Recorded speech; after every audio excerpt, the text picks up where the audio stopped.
صراط مستقيم تنزيل العزيز الرحيم لتنذر قوما ما أنذر آباؤهم فهم غافلون لقد حق القول على أكثرهم فهم لا يؤمنون إنا جعلنا في أعناقهم أغلالا فهي إلى الأذقان فهم مقمحون وجعلنا من بين أيديهم سدا ومن خلفهم سدا فأغشيناهم فهم لا يبصرون وسواء عليهم أأنذرتهم أم لم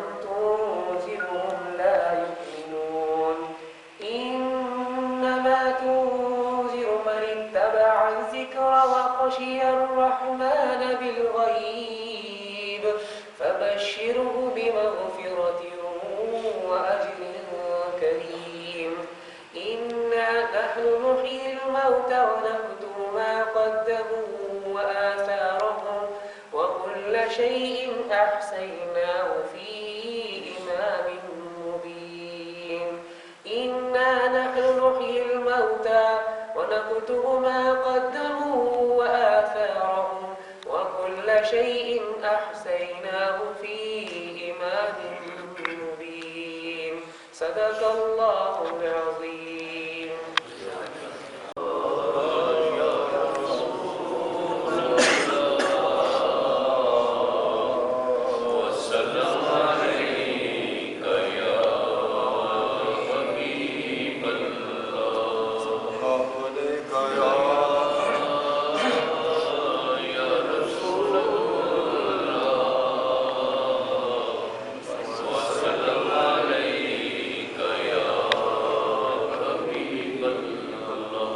رحمت دو جہاں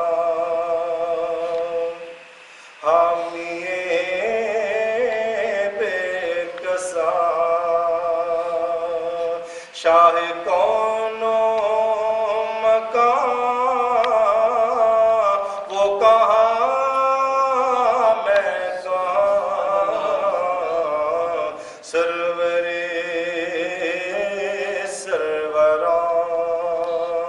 راہبرے راہبراں تاجدار شاہ وہ کہاں میں کہاں رحمت دو جہاں ان کی خوشی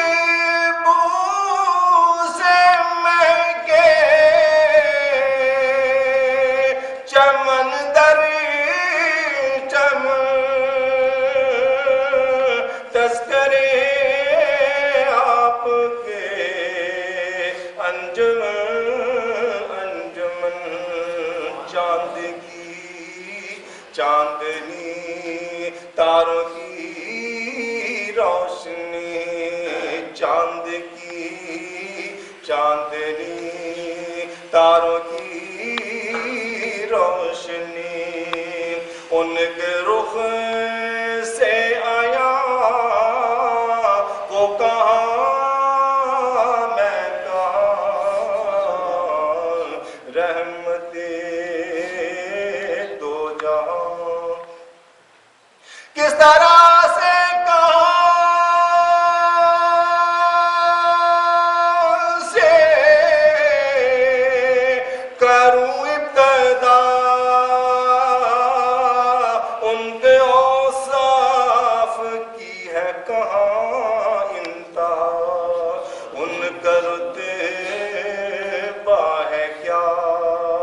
خود ہی جانے خدا ان کرتے ہے کیا خود ہی جانے خدا کیا کروں میں بیان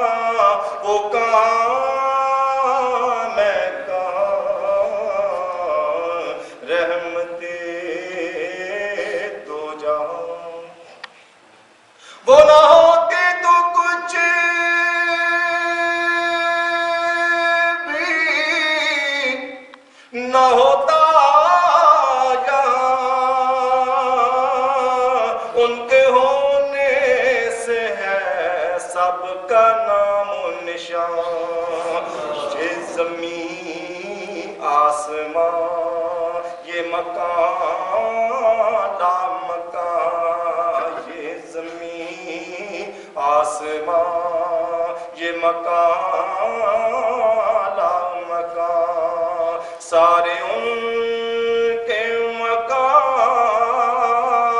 وہ کہاں میں کہاں، رحمت دو جہاں عمر گزرے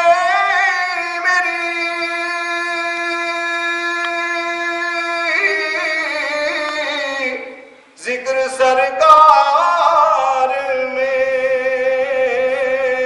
جاؤں کے ظہوری جو دربار میں، آخری سانس لوں نعت پڑھتا رہوں، آخری سانس لوں نعت پڑھتا رہوں، ختم ہو جو یہاں وہ کہاں میں کہاں،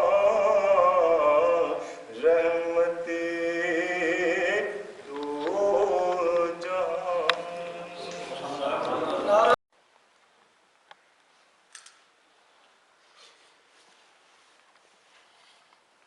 اعوذ باللہ من الشیطان الرجیم، بسم اللہ الرحمن الرحیم۔ قال رسول اللہ صلی اللہ علیہ وسلم حبب الی من دنیاکم ثلاث، الطیب والنساء وقرۃ عینی فی الصلاۃ، صدق اللہ العظیم۔ آج میں نے آپ کے سامنے آیت کریمہ کی بجائے حضور صلی اللہ علیہ وسلم کی حدیث کا ایک حصہ پڑھا ہے۔ ایک طویل حدیث ہے اور بہت دلچسپ حدیث ہے۔ حضور صلی اللہ علیہ وسلم ایک دفعہ تشریف فرما تھے، صحابہ کرام بھی تھے، ابو بکر عمر اور عثمان و علی بھی تھے۔ حضور صلی اللہ علیہ وسلم نے فرمایا کہ مجھے اس دنیا سے، تمہاری اس دنیا سے مجھے تین چیزیں بہت اچھی لگتی ہیں، تین چیزیں بہت پیاری ہیں۔ پھر حضور صلی اللہ علیہ وسلم نے اپنی پسندیدہ تین چیزیں بیان فرمائی۔ صدیق اکبر نے سن کے کہا کہ یا رسول اللہ مجھے بھی تین چیزیں بہت اچھی لگتی ہیں۔ پھر انہوں نے اپنی تین پسندیدہ چیزیں بیان فرمائی۔ پھر حضرت عمر فاروق نے عرض کی یا رسول اللہ مجھے بھی تین چیزیں بہت اچھی لگتی ہیں۔ پھر انہوں نے اپنی پسندیدہ تین چیزیں بیان کی۔ پھر حضرت عثمان اور حضرت علی کرم اللہ وجہہ نے بھی اپنی پسندیدہ چیزیں بیان فرمائیں۔ اسی دوران حضرت جبریل امین حاضر خدمت ہوئے، عرض کی یا رسول اللہ آپ سب نے اپنی پسندیدہ چیزیں تین بیان کی ہیں، تو میں عرض کروں کہ مجھے بھی تین چیزیں بہت زیادہ پسند ہیں۔ پھر جبریل امین نے اپنی پسندیدہ تین چیزیں بیان فرمائیں اور پھر کہا یا رسول اللہ اللہ رب العزت فرماتا ہے کہ مجھے بھی تین چیزیں بہت پسند ہیں۔ نعرہ تکبیر، نعرہ رسالت، یا رسول اللہ، حضرت پیر جی زندہ باد۔ چنانچہ پھر اللہ پاک کی ترجمانی کرتے ہوئے جبریل امین نے بتایا کہ اللہ پاک کو یہ تین چیزیں پسند ہیں۔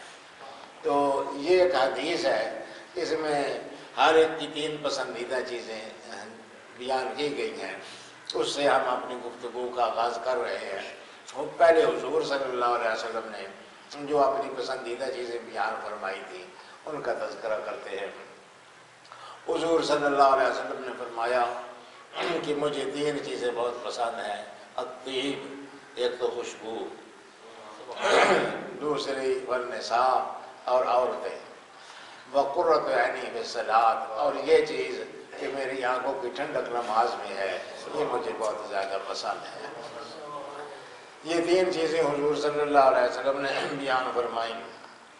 اور میں پہلی چیز جو ہے وہ طیب ہے، یعنی خوشبو ہے۔ خوشبو حضور صلی اللہ علیہ وسلم کو بہت پسند تھی، کثرت سے خوشبو استعمال فرماتے تھے۔ عنبر اور مسک کی خوشبو یہ پسند فرماتے تھے اور کثرت سے استعمال فرماتے تھے۔ اور یہ اب آپ کی طبی محبت کی بنا پر ہے، اس طرح سے آپ کو طبعاً خوشبو سے محبت تھی، اس لیے خوشبودار چیزیں پسند فرماتے تھے، اور ناگوار خوشبو والی چیزیں پسند نہیں، ناگوار بو والی چیزیں پسند نہیں فرماتے تھے۔ مثال کے طور پر پیاز جو آدمی کھاتا ہے اس کے منہ سے بدبو آتی ہے، حقہ، چلم، تمباکو وغیرہ وہ سارے بھی اسی حکم میں ہیں، وقتی طور پر منہ سے بدبو آنے لگتی ہے، تو اس لیے حضور صلی اللہ علیہ وسلم پیاز استعمال نہیں فرماتے تھے، تھوم استعمال نہیں فرماتے تھے، کچا تھوم، پک کر تو پھر اس کی ختم ہو جاتی ہے، لیکن کچی حالت میں ان چیزوں کا استعمال بدبو کا سبب بنتا ہے، اس لیے حضور صلی اللہ علیہ وسلم اسے پسند نہیں فرماتے تھے، اور خوشبو جو ہے یہ اس کو پسند فرماتے تھے۔ بلکہ یہ حضور صلی اللہ علیہ وسلم کی بات نہیں ہے، سارے جو ملائکہ اور ارواح ہیں اس میں خوشبو کو پسند کیا جاتا ہے، تبھی نظافت لطافت کی وجہ سے روحانیات جتنے بھی ہیں یہ خوشبو کو پسند کرتے ہیں، اس لیے عملیات میں جو روشن کی شمع روشن کی جاتی ہیں اور دھونی قسم کی خوشبویات کی دھونی دی جاتی ہے، وہ اسی لیے کہ وہ ارواح متوجہ ہوتی ہیں خوشبو کی طرف، خوشبو ساری ارواح کو اچھی لگتی ہے، تو حضور صلی اللہ علیہ وسلم ارواح کے بادشاہ ہیں، اس لیے آپ کو بھی خوشبو پسند تھی، اس لیے خوشبو کثرت سے استعمال کرتے تھے۔ حضرت مائی عائشہ صدیقہ خوشبو آپ کو لگایا کرتی تھی، بعض خوشبوئیں جو ہیں وہ رنگدار بھی ہوتی تھی۔ حضرت مائی عائشہ صدیقہ فرماتی ہیں کہ میں نے ایک دفعہ حضور صلی اللہ علیہ وسلم کی مانگ میں، سر کی جو مانگ تھی اس میں نے عنبر لگایا، وہ سفید رنگ کا عنبر تھا، تو میں دیکھ رہی تھی اور وہ مجھے منظر اب بھی نظر آ رہا ہے کہ حضور صلی اللہ علیہ وسلم کی اس پیشانی میں مانگ لگی چمک رہی ہے۔ خوشبو پسند فرماتے تھے، کثرت سے خوشبو استعمال فرماتے تھے، اور مزے کی بات یہ ہے کہ خوشبو پسند فرماتے تو تھے لیکن خود آپ کے اپنے بدن سے بہت اعلیٰ خوشبو آتی، وہ قطع نظر خوشبو کے جو باہر سے لگائی جاتی تھی، باہر سے بھی آپ لگا لیتے تھے سنت کرنے کے لیے تاکہ مسنون ہو جائے، لوگوں میں بھی اس کا استعمال کا رواج بڑھ جائے، استعمال فرماتے تھے تاکہ کوئی بھی میرا امتی استعمال کرے تو سنت ہو اس کے لیے، لیکن خود آپ کو خوشبو کی ضرورت نہیں تھی۔ حضور صلی اللہ علیہ وسلم کو اللہ پاک نے بنایا ہی خوشبودار، اور وہ خوشبو کوئی خاص قسم کی خوشبو تھی، عجیب خوشبو تھی، عام خوشبوؤں سے مختلف تھی، اس لیے صحابہ کرام فرماتے ہیں کہ ہم کبھی حضور صلی اللہ علیہ وسلم کے گھر جایا کرتے تھے، پتہ چلتا تھا حضور صلی اللہ علیہ وسلم باہر تشریف لے گئے، تو پھر ہم سونگا کرتے تھے کہ وہ کدھر سے وہ خوشبو آ رہی ہے، تو وہ حضور جس گلی سے گزرتے تھے، جس راستے سے گزرتے تھے، وہ گلیاں وہ راستے مہکتے چلے جاتے، اس لیے ہم اس خوشبو کو سونگتے ہوئے چلتے جاتے تھے کہ یہ خوشبو کدھر آ رہی ہے، آخر جاتے جاتے ہم حضور صلی اللہ علیہ وسلم کو پہنچ جاتے ہیں۔ ان کی بحق نے دل کے اونچے کھلاتے، جس راہ چل دیے ہیں اونچے بسا دیے، ان کی مہک تھی، دل کے اونچے کھل جاتے تھے، جس راہ پہ چلتے تھے وہ سارے رستے خوشبو میں رچ بس جاتے تھے، اور وہ کوئی اس طرح کی خوشبو نہیں تھی، اور خوشبوئیں تو اگر سونگ بھی لے آدمی تو کیا پتہ ہے کہ یہ خوشبو کس نے لگائی ہے، وہ ایک خاص خوشبو تھی، اس کا پتہ تھا کہ یہ حضور صلی اللہ علیہ وسلم کی ذاتی خوشبو ہے، اس لیے سب کو پتہ ہوتا تھا۔ میں نے بھی اپنے ایک شعر میں یہ بات کہی ہے، وہ ذرا اور قسم کا تغزل ہے، وہ یہ کہ حضور صلی اللہ علیہ وسلم جس طرح جاتے تھے ساری دنیا کو پتہ ہوتا تھا، کس سمت گئے آقا، کس سمت گئے آقا، یہ سب کو پتہ ہوتا تھا، سب کو پتہ ہوتا تھا کہ آقا کس سمت گئے ہیں، کہ سمت گئے آقا، یہ سب کو پتہ ہوتا، یہ پتہ کیوں ہوتا تھا؟ خوشبو تھی پسینے کی مشہور مدینے وہ خوشبو پسینے کی مدینے میں مشہور تھی، اس لیے ہر آدمی کو پتہ، جو ہی وہ خوشبو سونگتا تھا اس کو پتہ چل جاتا تھا کہ ادھر سے آقا گئے ہیں، اور وہ اگر ملنا چاہے تو اسی طرف چلا جاتا تھا اور اس خوشبو پہ چلتے چلتے ملاقات کر لیتا تھا حضور صلی اللہ علیہ وسلم۔ تو یہ تو حضور صلی اللہ علیہ وسلم کے جسم اقدس سے ایک خاص قسم کی خوشبو اٹھتی تھی۔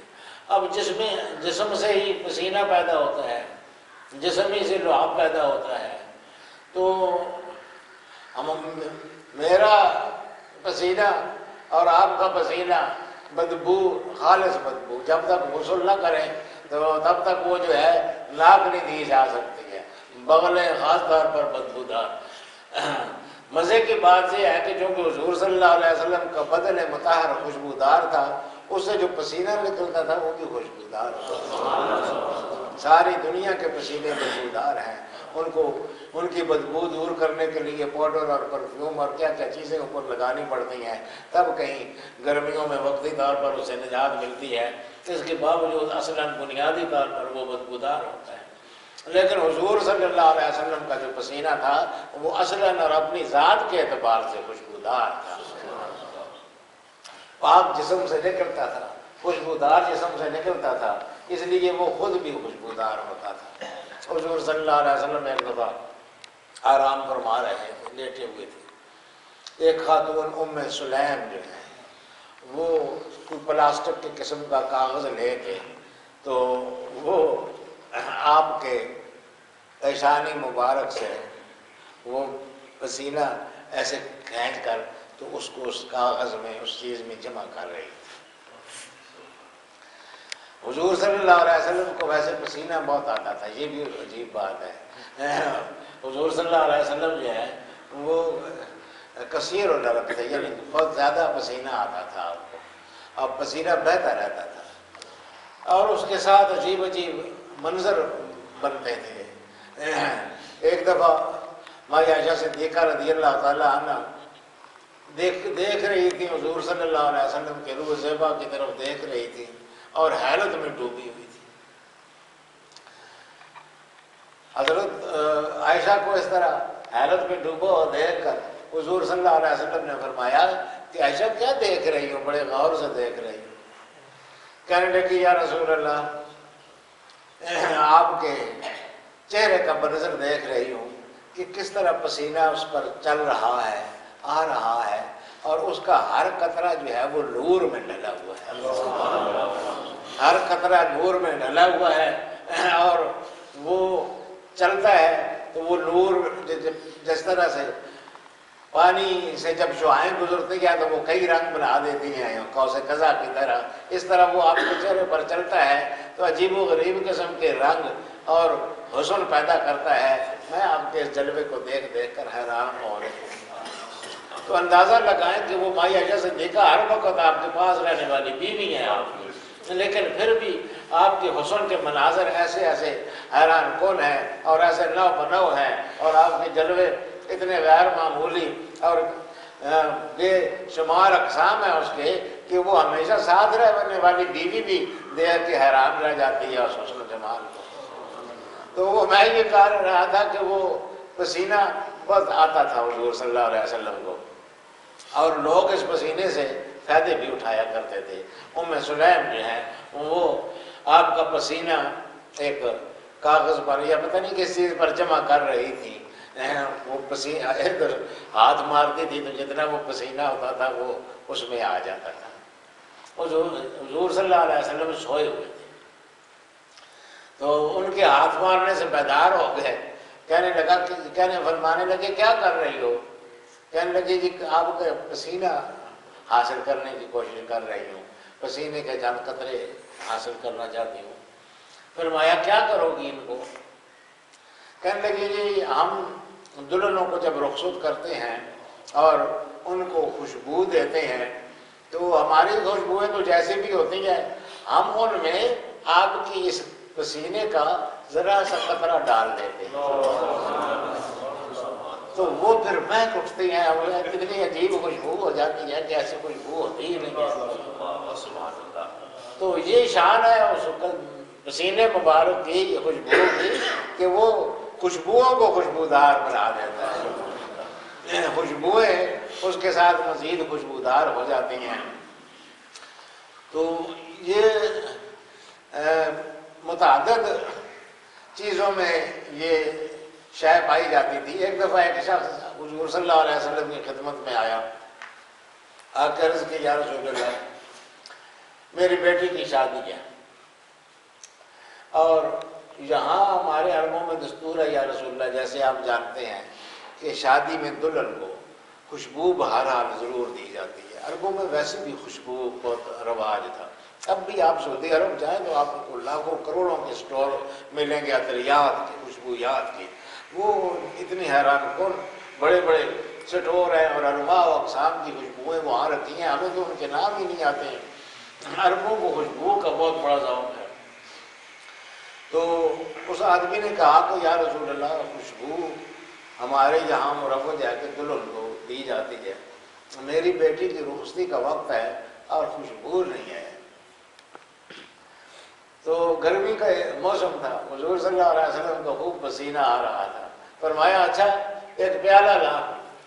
وہ ایک پیالہ لا کے اس نے حضور صلی اللہ علیہ وسلم کے سامنے رکھا، تو حضور صلی اللہ علیہ وسلم نے اپنے ایک بازو پر جتنا پسینہ آ رہا تھا اس کو نچوڑ دیا اس میں، پھر دوسرے بازو پر جتنا پسینہ آ رہا تھا اس کو بھی اس میں نچوڑ دیا۔ وہ تھوڑا سا پسینے سے وہ پسینہ مبارک تھوڑا سا اس پیالے میں آ گیا۔ فرمایا جا یہ اپنی بیٹی کو دے دے۔ تو وہ سارا اس نے کیا دینا تھا، وہ تو بیٹی کے لیے تو چند قطرے ہی کافی تھے، وہ پھر انہوں نے رکھ لیا، تو وہ پھر اس کو استعمال کیا کرتے تھے کبھی کبھی۔ تو ایسا عجیب و غریب منظر روایات میں آتا ہے کہ جس وقت وہ اس کو استعمال کیا کرتے تھے وہ گھر والے لوگ جمعے کے دن یا کسی خاص دن ہو تو وہ سارا مدینہ اس کے ساتھ مہک اٹھتا۔ تو مسمیہ بیت المطیبین، تو ان کے گھر کا نام ہی لوگوں نے خوشبوداروں کا گھر رکھ دیا۔ یہ خوشبودار لوگوں کا گھر ہے، اس سے خوشبوئیں مہکتی ہیں اور اٹھتی ہیں۔ وہ پسینہ حضور صلی اللہ علیہ وسلم کا اس کی خوشبو تھی۔ تو حضور صلی اللہ علیہ وسلم، میں عرض کیا کہ اصل میں یہ آپ کے بدن کی ذاتی خوشبو تھی، وہ پسینے میں بھی جلوہ گر ہوتی تھی، وہ آپ کے لعاب میں بھی چلی آتی تھی۔ ایک دفعہ حضرت وائل ابن حجر کہتے ہیں کہ ایک کنواں تھا، بہت اس کا ذائقہ خراب تھا، بد ذائقہ تھا، کھاری پانی تھا اس کا۔ حضور صلی اللہ علیہ وسلم نے کلی فرمائی اور وہ لعاب جو اس پانی کے ساتھ آمیزہ تھا وہ اس میں ڈال دیا، کلی کر دی اس کنویں کے اندر۔ بس اس کے بعد یہ ایک تو بڑا کمال یہی ہوا کہ اس کی جو کھاری پن ہے یا اس کا بد ذائقہ پن ہے وہ ختم ہو گیا، بہت خوشبودار ہو گیا۔ مزے کی بات یہ ہے کہ کستوری کی خوشبو بھی آنے لگی۔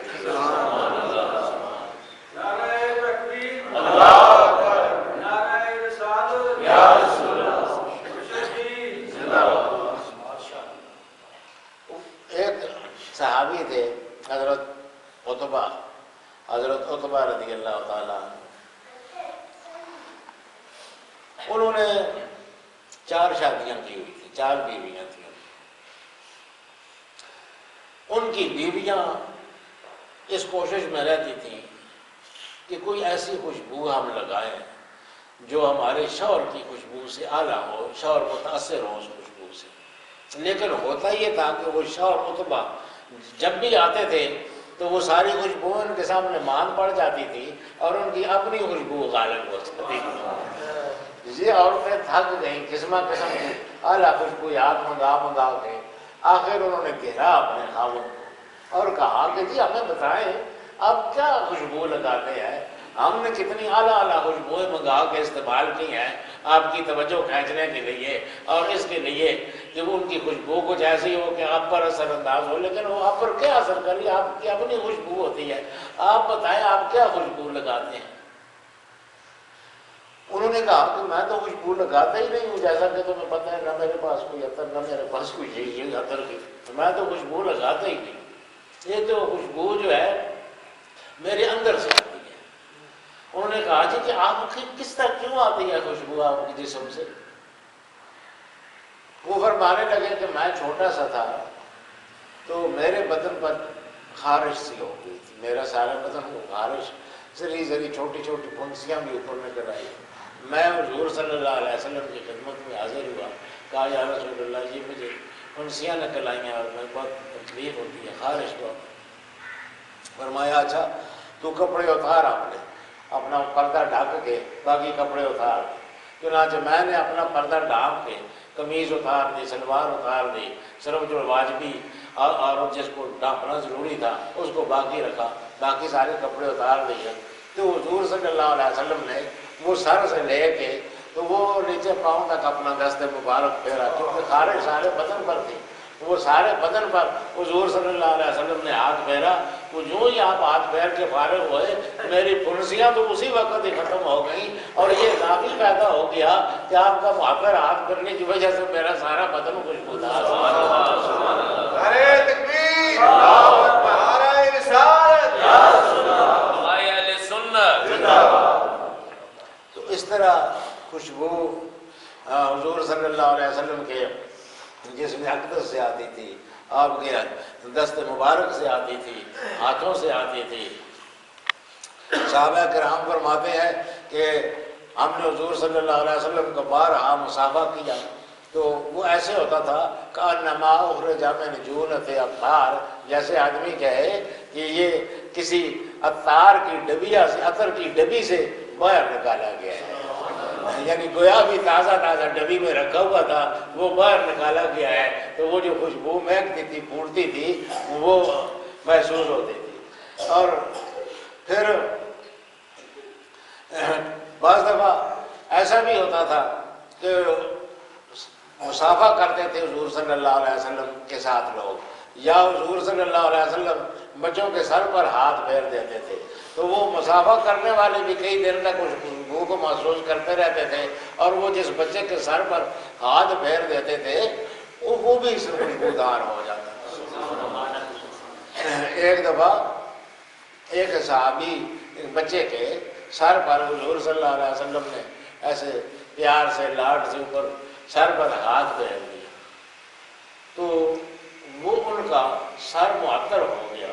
کمال یہ ہے کہ وہ کوئی ایسی خوشبو ہوتی تھی کہ وہ دھونے وغیرہ کے ساتھ اترتی نہیں تھی، دھونے سے وہ قائم رہتی تھی، غسل کرے، صابن ملے، جو مرضی ہے کرے، وہ خوشبو جو ہے وہ قائم رہتی تھی۔ اس برخوردار جس کے سر پر آپ نے ہاتھ پھیر دیا تھا اس کے بارے میں تاریخوں میں لکھا ہوا ہے کہ ان کی 7 پشتوں کے سر سے وہ مہک آتی رہی۔ تو کس قسم کی خوشبو ہوگی، ان کی مہک نے دل کے ونچے کھلا دیے ہیں، جس راہ چل دیے ہیں کوچے بسا دیے ہیں۔ یہ خوشبوئیں حضور صلی اللہ علیہ وسلم کو اللہ پاک نے عطا فرمائی تھی، یہ ان کی ذاتی خوشبو تھی، یہ ان کے بدن اقدس کی خوشبو تھی، یہ خوشبو کسی خارجی خوشبو کی محتاج نہیں تھی، خوشبو لگانے کی محتاج نہیں تھی، کسی اہتمام کی ضرورت نہیں پڑتی تھی آپ کو، بس ویسے ہی جدھر جاتے تھے خوشبوئیں مہکتی رہتی تھی۔ ان کی خوشبو سے مہکے چمن در چمن، ابھی اقبال سے پڑھ رہے تھے، وہ ان کی خوشبو سے چمن در چمن جو ہے وہ مہکتے تھے۔ تو یہ حضور صلی اللہ علیہ وسلم نے فرمایا کہ مجھے جو تمہاری چیزیں اچھی لگتی ہیں، پسندیدہ ہیں، ان میں سے ایک چیز جو ہے یہ طیب ہے، یعنی خوشبو ہے۔ دوسری فرمایا کہ النساء، عورتیں، اللہ اکبر، عورتوں کی جو حالت عرب میں تھی، جو ذلت اور رسوائی عورتوں کے حصے میں آتی تھی، اس کا ہم تصور نہیں کر سکتے۔ عورت زندہ دفن کر دی جاتی تھی، بچی پیدا ہوئی کسی کی اس کو زندہ دفن کر دیا جاتا تھا۔ قرآن کریم نے اس بات کو بڑی سختی سے منع کیا، وَلَا تَقْتُلُوا أَوْلَادَكُمْ، اپنی اولادوں کو قتل مت کرو۔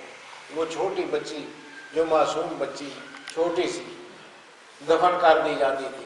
فرمایا ازل موعودہ تو سوئے بھی آئیے ضمن ہوتے گا.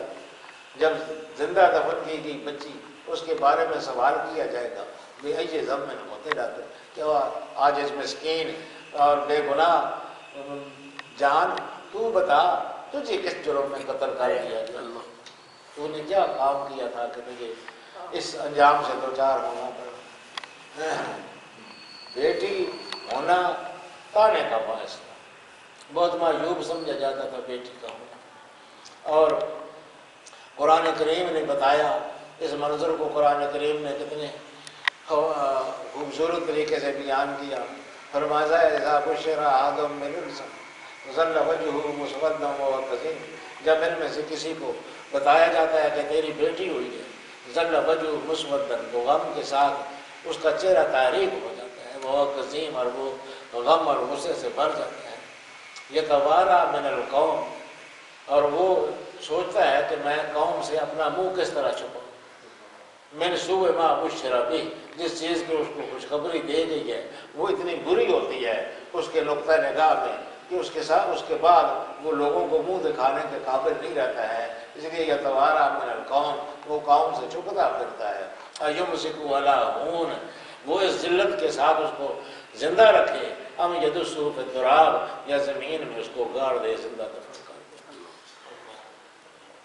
ایک شخص نے حضور صلی اللہ علیہ وسلم کو بتایا کہ یا رسول اللہ مجھے بیٹیوں سے بہت نفرت تھی, سخت نفرت تھی.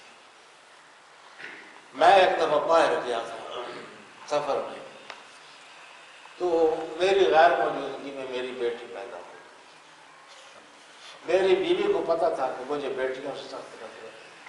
اس نے وہ اپنی کسی سہیلی کو وہ دے دی, اپنی ہمسائی کو دے دی کہ بھئی میری اس کو تو سنبھال لے, میرا خاوند تو بیٹی برداشت نہیں کرے گا. چنانچہ وہ ہمسائی نے سنبھالا اس میری بیٹی کو. میں واپس آیا تو مدتوں بعد لوگ واپس آتے تھے. اس زمانے میں سفر پیدل ہوتے تھے, ہوائی جہازوں اور بسوں پر نہیں ہوتے تھے. مہینوں کے زمانوں بعد واپس آتے تھے. میں واپس آیا تو بیوی سے پوچھا, بیوی نے کہا کہ حمل ضائع ہو گیا تھا. بہرحال میں کوئی خاص کوئی دلچسپی نہیں لی کہ چلو ضائع ہو گیا.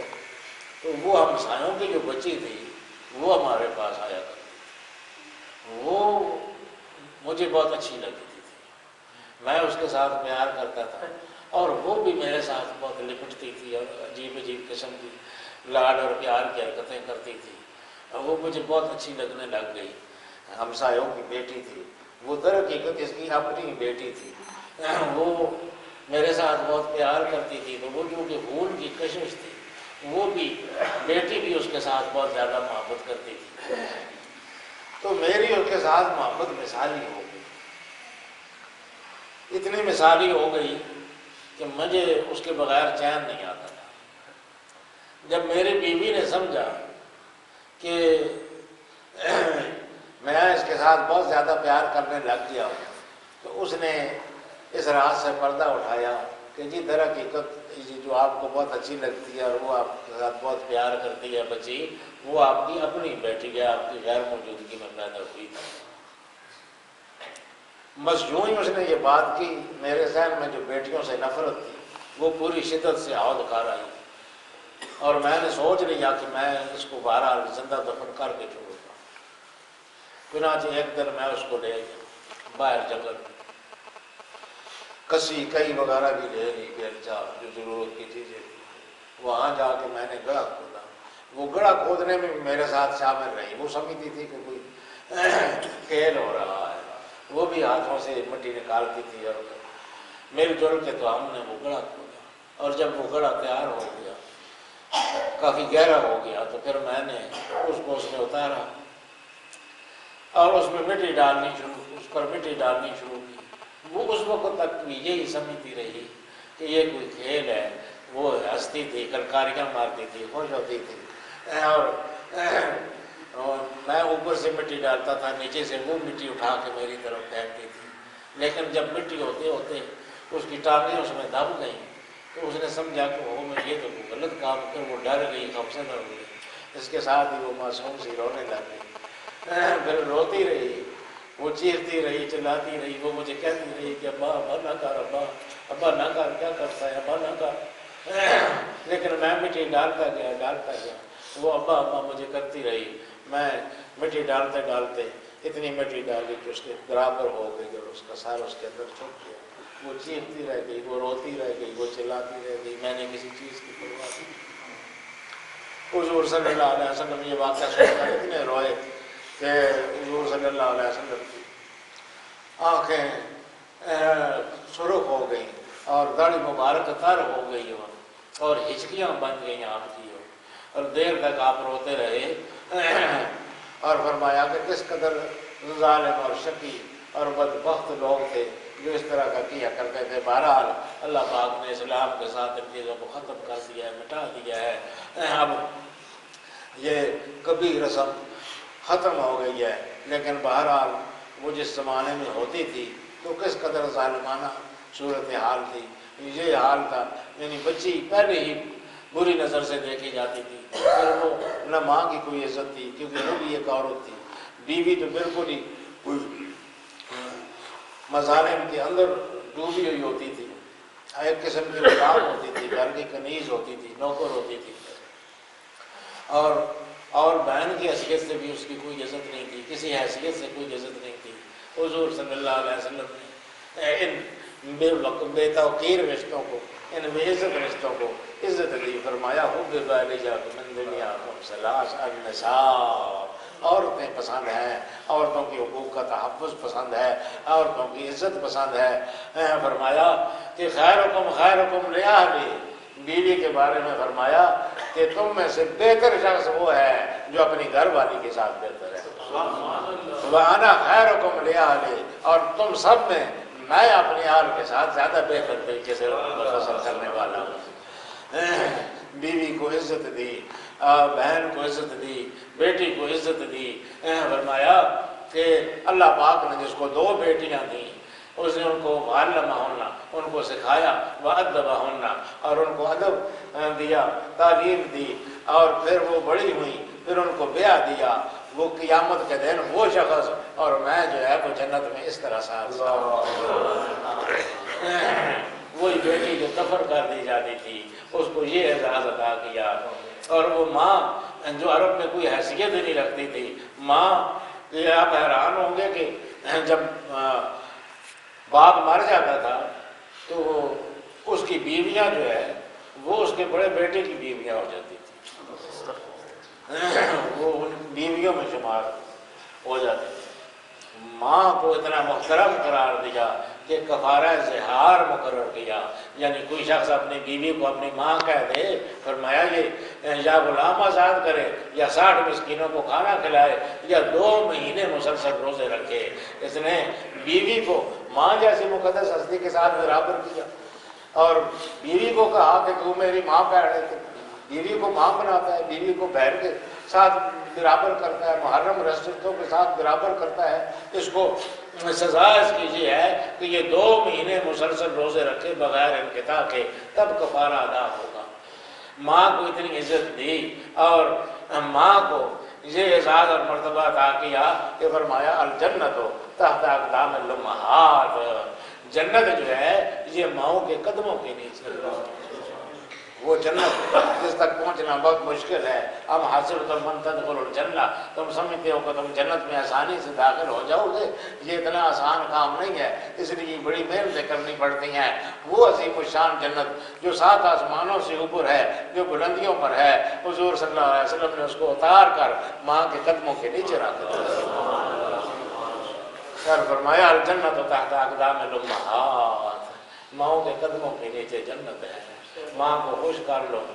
ماں اتنی بڑی ہستی ہے کہ اس کے قدم جو ہے ان کو یہ اعزاز ہے کہ جنت اور قدموں کے نیچے ہے، اس لیے اس سے ماں خوش ہو گئی، اس کے جنتی ہونے میں کیا شک رہ گیا، کیا شبہ رہ گیا۔ ماؤں کی تکلیفیں بیان کی کہ حملت امہ کرہا ووضعت کرہا وحملہ وفصالہ 30 شہرا، وہ حمل کے زمانے میں کتنی تکلیفیں اٹھاتی ہے، وہ وضع حمل کے دوران کتنی تکلیفیں اٹھاتی ہے اور بیٹے کی پرورش کرتے ہوئے کن کن مشقتوں سے گزرتی ہے. یہ ساری مشقتیں گزرنے کا صلہ بیٹے کو دینا چاہیے، خدمت کے ساتھ، اس کی اطاعت کے ساتھ، اس کی فرما برداری کے ساتھ ماں کی بھرپور خدمت کرنی چاہیے. ایک آدمی نے کہا یا رسول اللہ میں جہاد میں جانا چاہتا ہوں آپ کے ساتھ. فرمایا الگ ام ماں ہے؟ کہا ہاں یا رسول اللہ ہے. کہا کہ فقی یا فجا اسی کی خدمت میں جہاد کر، بس تیرا یہی جہاد ہے، تو اس کی خدمت کرتا رہے تو یہ تیرا جہاد ہو جائے گا. تو ماؤں کو یہ عزت دی، بیویوں کو وہ اعزاز دیا، بہنوں بیٹیوں کو وہ عزت دی. اس لیے فرمایا کہ مجھے ایک خوشبو پسند ہے اور ایک یہ عورتیں، ان کے حقوق کی نگہبانی، یہ ساری چیزیں پسند ہیں. اللہ پاک ہمیں بھی اس چیز کی توفیق عطا فرمائے. وآخر دعوانا ان الحمد للہ.